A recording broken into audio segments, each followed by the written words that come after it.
Here is the step-by-step process how to build your home on wheels. Once you make the purchase, plan it out. Always start with the biggest dimensions and demands.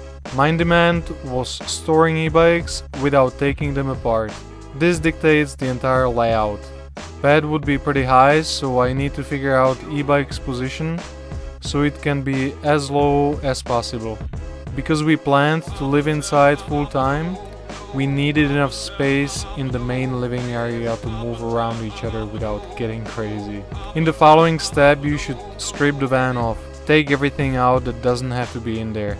In our case, it was everything: the divider, seats, all panels and covers. Do all the mechanical fixing at the very beginning. This is important before you process any further. You want to have fully functional and trustworthy vehicle, so make sure it is. For some people it might be just oil change, for somebody else timing belt, tires. This is just too individual. After the car is sound and safe, make sure you can use it. For this you should have a seat in there. Swivel mechanisms are essential for us. The mechanism is pretty expensive and I was not willing to pay over $300 for each of them. I found some cars that have swivels by default and found those second-hand seats online.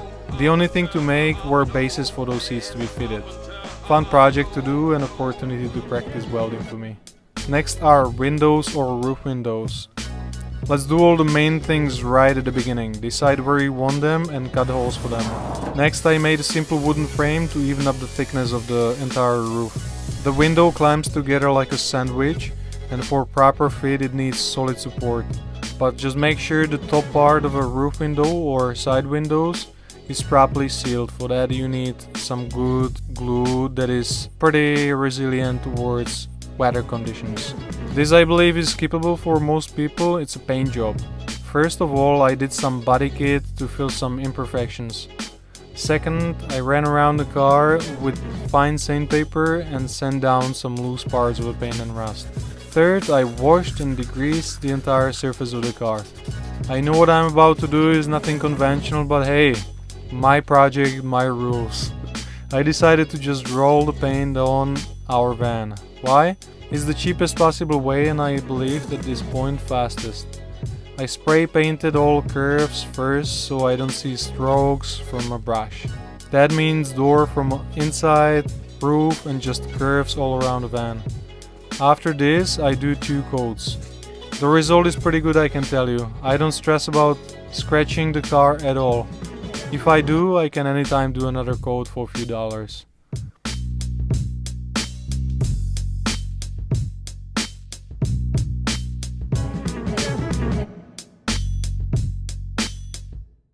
There is plenty of pre-made campervan water tanks that you should use. I personally would never do water tank inside of a car if there is an option to have them underneath. The reason is of course space saving. I'm on a tight budget, so I'm building my own tanks out of barrels. It's more work, but I like these kind of projects. I'm connecting 4 25-liter barrels together to create 100-liter freshwater tank. Another 2 together to make 50-liter grey water. These barrels fit perfectly under the car and I welded supporting frame for it with a board. This way tanks are covered, protected and pushed hard against the car from the bottom.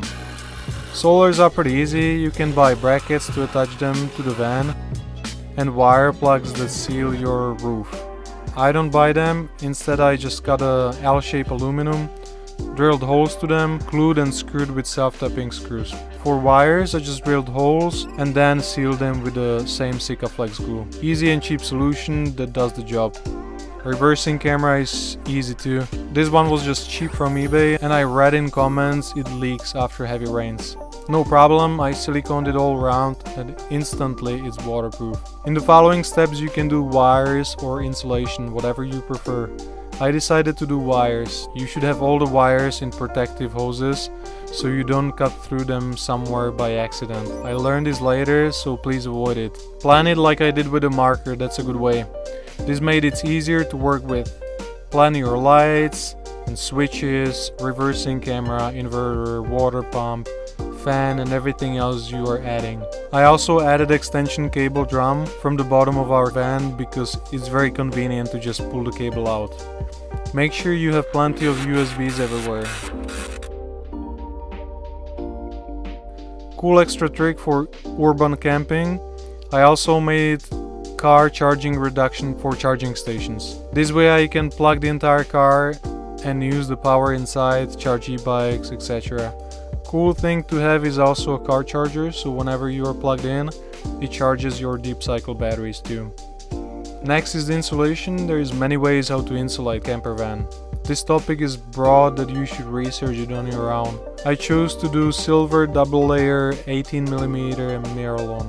In this case, it's important to cover everything with panels and leave some air gaps in there. I sprayed contact glue on both surfaces, car and insulation, and then just put it on like a sticker. My friend Richie is helping me out. I measured, he cut shapes, and this entire phase took us only a few hours.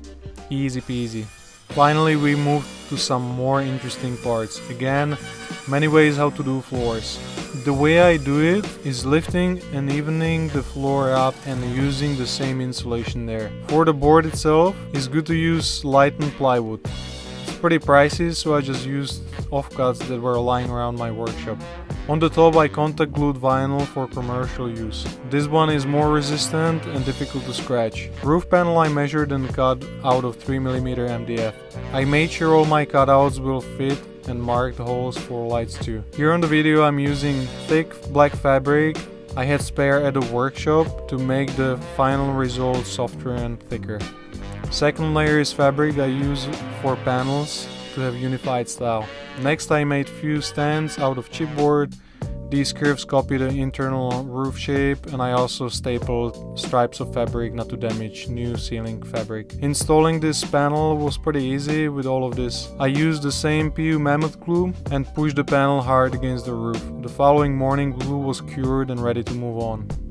Next part to do are panels. Cover all the insulation up. Some people do wood and cover the entire van completely. This is a good way how to insulate vans even more, and many choose the specific interior look. I like modern look, and panels are the way for me. First I contact glued my fabric to all of the structure parts of the vehicle that will be seen, like underneath the overhead units. Some places I cut MDF stripes and glue them with Mammoth day earlier to have solid base for the fabric. One panel above the back door requires a bit more because it's complicated shape.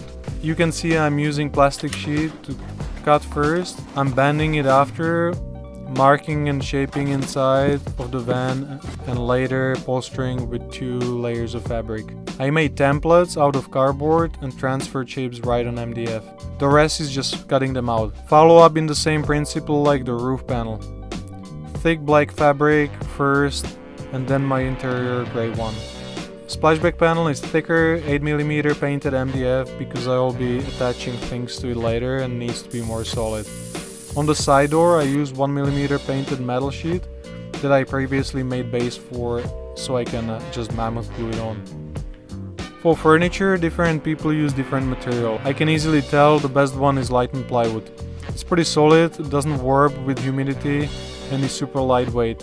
I didn't have the financial benefit of working with ply, so I used free material at my workshop. It is 18mm chipboard, commonly used for furniture in Europe. E-bikes are the biggest cargo dictating our layout, so I loaded them in, made sure they fit, and then marked dimensions on the ground, sides, and their height on the wall. Based on this I right away knew kitchen size, electronics compartment, entry unit, and how much space I have for garage units. I'm starting with overhead units, making the frame as light as possible. That means cutting stripes, edging them, cutting them on sizes. It's pretty simple. For the back I used 3mm plastic sheet I had at my workshop because it bends very easily. Before I staple it on the unit, I contact glue black fabric on the facing side. To attach units to the car is one-man job, as you can see by using self-tapping screws to the structural parts of the car. So on these photos you can see first stage of a kitchen, planning how it should go, sink, gas stove. Here I have the kitchen on a bench, working on it, making sure everything fits. Yep, here we have the first test of the projector setup that up to date makes me very happy. It was one of my friend's idea and I absolutely loved it. Very cheap 720p projector that runs on 12 volts and costs just a bit over $100. Here you can see the swivel mechanism for the table extension. Here we have the main layout, main living area. This is the first stage. Here is the groove for the screen projector, and here we have the projector screen fitted. This is the garage unit that helps with organization. There is also a safe. After you install all the cabinetry, it's time to plug things together. Wire LEDs, switches, water pump, wire the battery, fuses, reversing camera, fridge, and so on. This is a very satisfying phase because you see the final product. It feels great. In our case, we are finishing the bed at this point because we don't need easy access to the back anymore. It means welding the frame and installing lifting support, making it ready for linear actuators that will be lifting the bed up. This last part is so much fun. It's adding things and features to your fully functional portable living space on a go. As you use the van, you realize more behavior patterns, and with a pinch of critical thinking, you realize how to make it better. We added so much from the day one, like chopping board, spice rack, paper towel holder, laptop holder, extra USBs, temperature station, mirror, code hooks. It's so much fun to make it more livable, enjoyable, and more personalized space.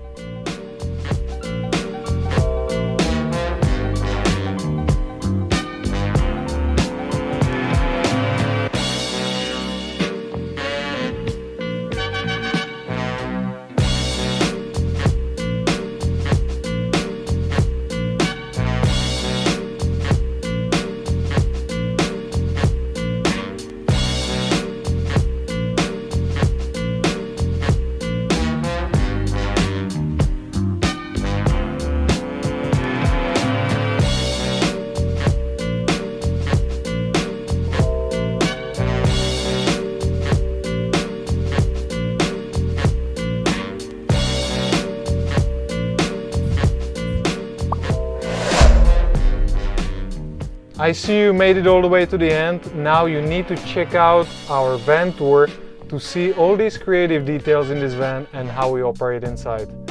If you want to see how we travel and where we are right now, check out Margaret's Instagram at Curly Hair Camping and mine at Panorama Man.